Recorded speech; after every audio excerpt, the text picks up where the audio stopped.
श्री स्वामी समर्थ, जय जय स्वामी समर्थ. श्री स्वामी समर्थ, जय जय स्वामी समर्थ. श्री स्वामी समर्थ महाराजांच्या नामस्मरणाने आजच्या व्हिडिओला सुरुवात करूया. शुभ दुपार तुम्हा सगळ्यांना. कसे आहात तुम्ही सगळे? आशा व्यक्त करते स्वस्त असाल, मस्त असाल, स्वामींच्या सेवेमध्ये रममाण असाल. श्रावणी सोमवारच्या सगळ्यांना खूप खूप शुभेच्छा. सगळ्यांच्या सेवा झाल्या असतील, रुद्रपठण वगैरे पण झालं असेल अशी अपेक्षा व्यक्त करते आणि आजच्या खूप खूप महत्त्वाच्या व्हिडिओला सुरुवात करते. आजचा व्हिडिओ आहे रक्षाबंधन विषयी, ज्याची आपण सर्वजणच वर्षभर आतुरतेने वाट बघत असतो. मात्र वर्षातून एकदाच येणाऱ्या हा रक्षाबंधन किंवा राखी पौर्णिमा हे प्रत्येक बहिणीला वाटत असतं की अगदी योग्य वेळीच आपण राखी भावाला बांधावी, अन्यथा भावाचे आयुष्य कमी होते, भावाची प्रगती होत नाही, भावाला त्रास उद्भवू शकतो, नंतर पश्चाताप नको, असे एक नाही अनेक प्रश्न आपल्या मनामध्ये येतात. आणि त्याच प्रश्नांचं अगदी योग्य उत्तर देण्यासाठी मी आलेली आहे. तसं तर अशी कोणतीच गोष्ट नाहीये ज्याच्यामुळे भावाचं आयुष्य कमी होतं, त्यामुळे या गोष्टींना जास्त बळी पडू नका.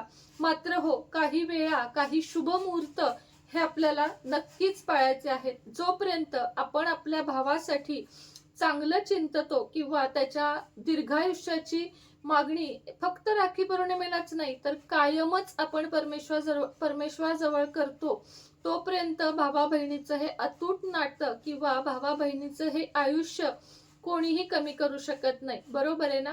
पण असू दे, शुभ मुहूर्त हे बघितलेच जातात. अगदी जन्मापासून प्रत्येकाच्या मृत्यूपर्यंत मुहूर्त बघितला जातो.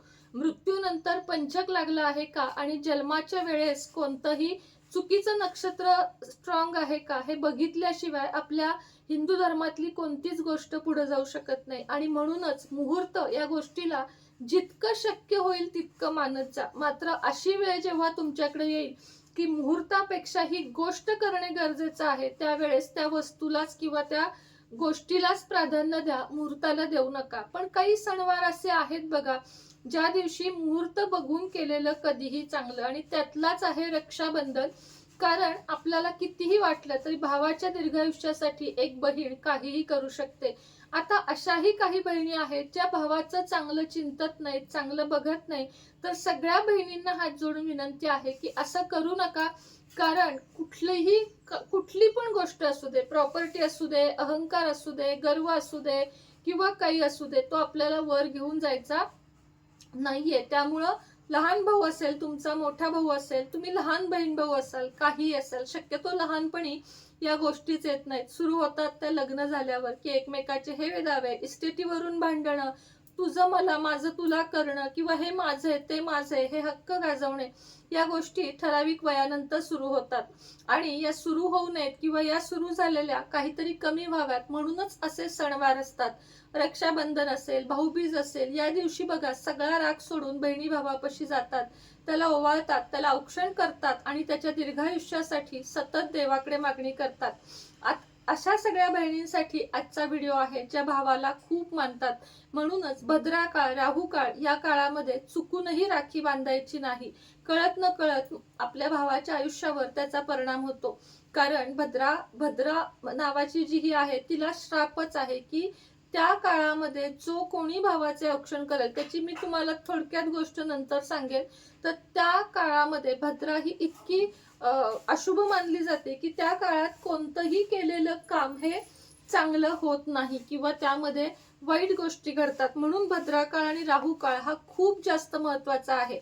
सगळ्यात आधी बघूया की या वेळेची आता ही जी पौर्णिमा आहे ती चालू कधी होतीये आणि संपतीये कधी, हे सगळ्यात आधी तुम्हाला समजावून सांगते. शक्य झालं तर इथं लिहून देते. हे बघा, श्रावण पौर्णिमा सुरू होत आहे 27 ऑगस्ट 2026. 27 ऑगस्ट 2026 सकाळी 9:08 चालू होतीये आणि श्रावण पौर्णिमेची समाप्ती होतीये 28 ऑगस्ट 2026 सकाळी 9:48. त्यामुळे काहींचा संभ्रम झालेला आहे की मग रक्षाबंधन 27 ला करायचे की 28 ला करायचे, कारण 28 ला सकाळी 9:15 समाप्ती दाखवतायत. पण लक्षात घ्या, 26 म्हणजे 26चा तर काही प्रश्न नाही, 27 तारखेला भद्रा काळ असल्यामुळे 27 ऑगस्टला रक्षाबंधन साजरं केलं जाणार नाहीये आणि करू पण नका. 28 ऑगस्टला उदय तिथीने पौर्णिमा पाहिलेली असल्यामुळे या दिवशी संपूर्ण दिवस रक्षाबंधन करण्याचा आहे. पण त्यातही राहू काळ आडवा येत आहे, त्यामुळं काही ठराविक वेळा, शुभ वेळा तुम्हाला सांगत आहे, त्याच काळामध्ये रक्षाबंधन करावे. 27 तारखेला चुकूनही करू नये, कारण भद्रा काळ आहे. आता तुम्हाला रक्षाबंधन 28 ऑगस्ट या दिवशीचे 3 शुभ मुहूर्त मी तुम्हाला सांगणार आहे.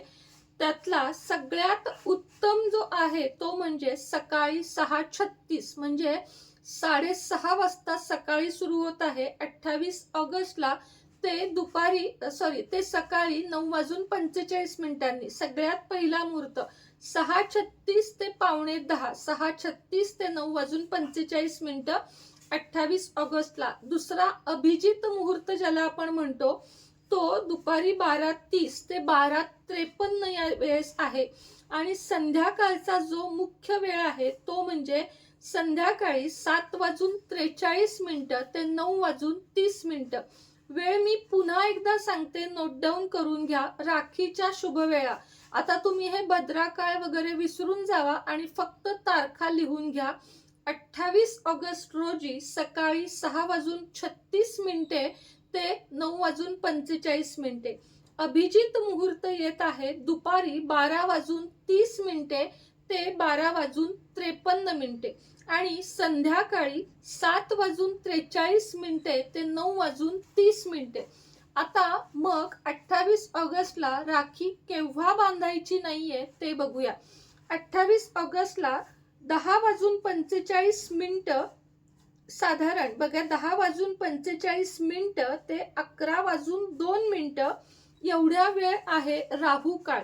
म्हणून या वेळेमध्ये राखी बांधू नये. म्हणून मी सांगितलंय अभिजित मुहूर्त दुपारी 12:30 ते 12:53. बरोबर आहे. म्हणजे फक्त 10:45 ते 12:02 हा राहू काळ आपल्याला संपूर्ण वर्ज्य करायचा आहे. म्हणून ज्या वेळा सांगितल्या त्या नोट डाऊन करून घ्या. राखी शुभ काळ, सगळ्यात शुभ काळ सकाळी 6:36 ते 9:45. 27 ऑगस्टला आहे भद्रा काळ. रक्षाबंधन करायचं नाही. पुन्हा सांगतेय, 27 ऑगस्टला रक्षाबंधन करायचं नसून 28 तारखेला करायचं आहे. आणि 28 तारखेला फक्त 11:15 ते 12 एवढा जो पाऊण तास आहे आणि भर 12ला तशी पण राखी बांधू नये.